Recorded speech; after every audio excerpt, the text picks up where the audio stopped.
Most of us know the basics of government finance. If commercial activity slows down or unemployment goes up, then tax revenues go down. Government goes into financial crisis. We know this. And when there's a financial crisis and you are really suffering financially, doesn't government usually tell us it is time to raise taxes so government will not have to suffer the way you are, even if that means you have to suffer more? Isn't that how it usually works? But now, that thing that gets hurt by any economic crisis, government, has just deliberately created a crisis that includes itself. They told us that we have a new germ, and what we need now is for everyone to stay home. So not just you and I, but even government will have a financial crisis. But this was not just your government or my government. This was every government in the world, all together right at the same time, destroying every local and national economy like some kind of chorus line shuffling off to Buffalo. Government, that thing that borrows too much and cannot sustain itself without that magical thing called growth, has just turned full loony and demanded that everyone walk off the job, shut down our businesses, stop producing goods and services, permanently disrupt supply lines all the way from raw materials down to your local Target store, knowing perfectly well that this would cause a crippling shutdown of the global economic engine which would choke tax revenues and put governance in crisis all over the world. So here is government shooting itself, pushing this lockdown idea before they even had science to back it up. Something does not add up here. People did die of the disease, but the economic meltdown was not caused by a disease. It was caused by political declarations from people who have no authority to make laws. It is legislators, not governors and mayors, who make the laws last time I looked. This event, which will throw national and local governments into bankruptcy and insolvency, was deliberately caused by these governments themselves promoting idiotic, panic-laced policies that make no sense whatsoever. There is more to this than they are telling us. Usually it is government crushing the private sector to enrich government. This was government crushing everything, including itself.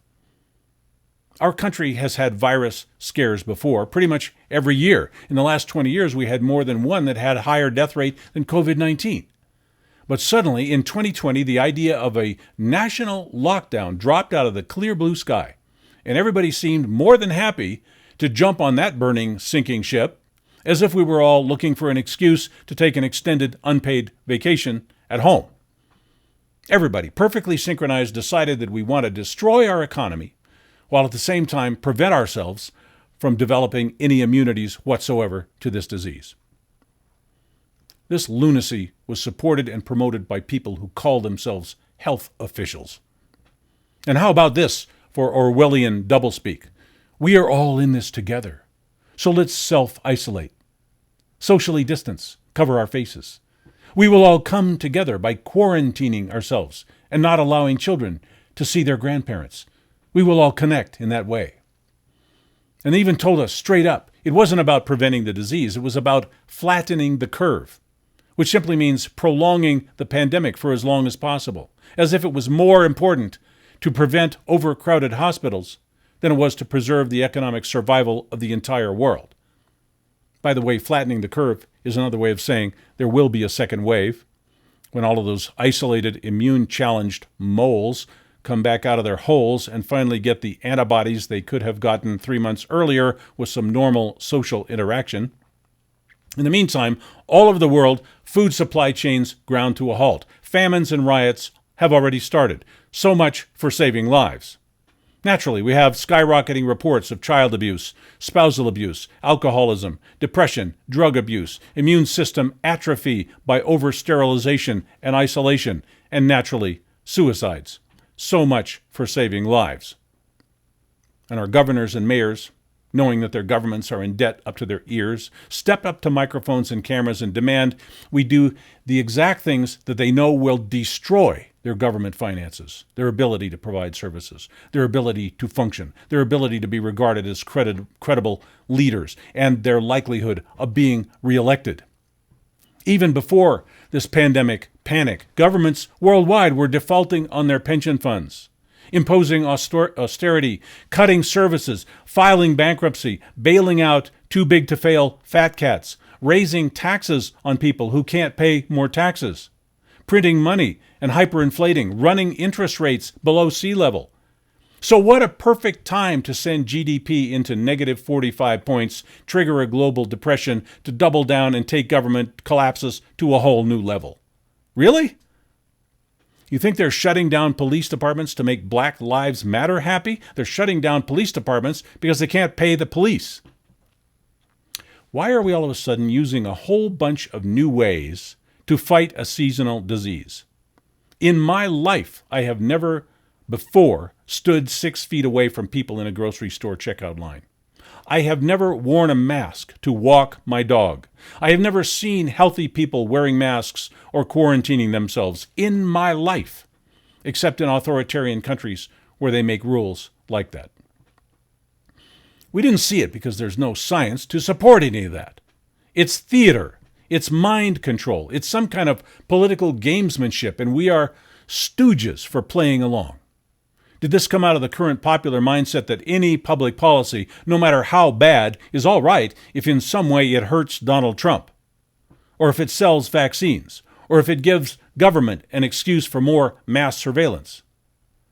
How did it become too dangerous for even one person in the entire world to walk into a restaurant and order dinner? Who came up with this stuff? I think we can assume that governments don't want to destroy themselves. So who made them do it? Who can march our government and our society off a cliff like that?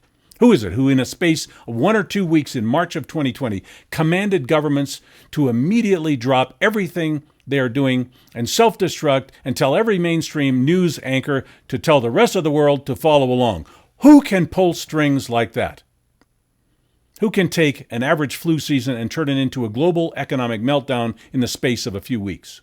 It wasn't some city or country. Somebody made the entire world do that. Nations never agree on things, but it was the lockstep thing. How did somebody coordinate this? The timetable was just too short.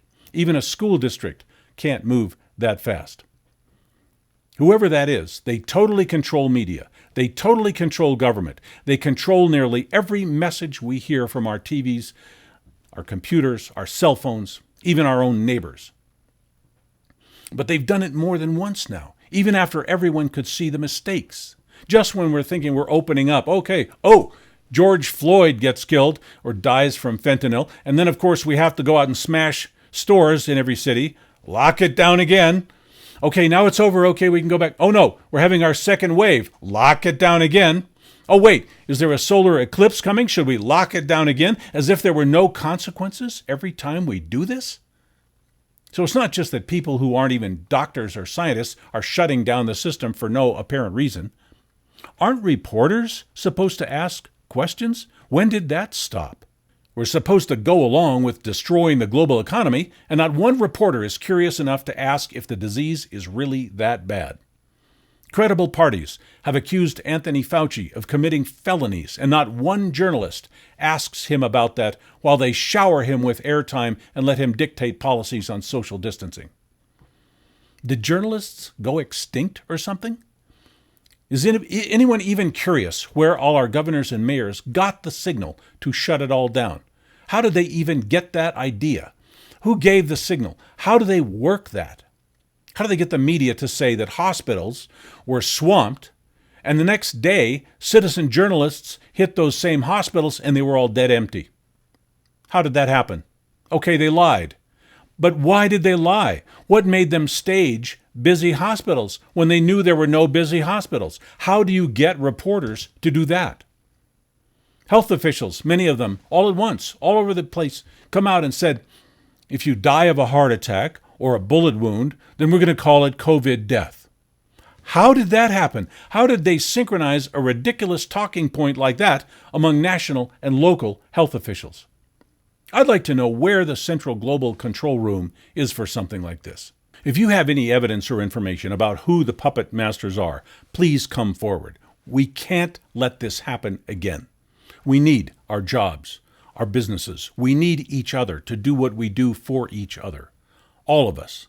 There's no such thing as a non-essential job. That is someone's job, their livelihood, their survival. Hundreds of thousands of businesses have permanently closed due to this lockdown. The businesses you rely on for life as we know it. COVID-19 could never cause anywhere near the damage the lockdown has caused, the insane public policies have caused.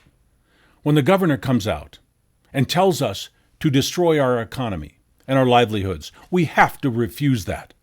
And we have to tell that governor that he or she had better get their head right in very short order. We need to send that message loud and clear. And the way we send that message is go on with our lives and start thinking for ourselves.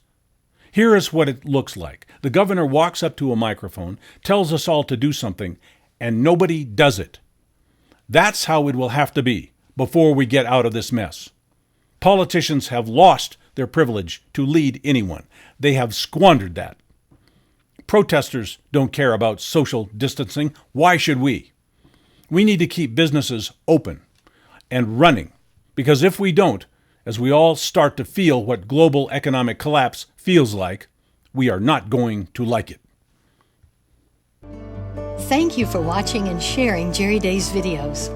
If you're prepping or planning to put up some emergency food for long-term storage, please go to preparewithjerry.com, where you'll find top-quality food storage packages and kits to get you and your family through whatever ups and downs may be coming.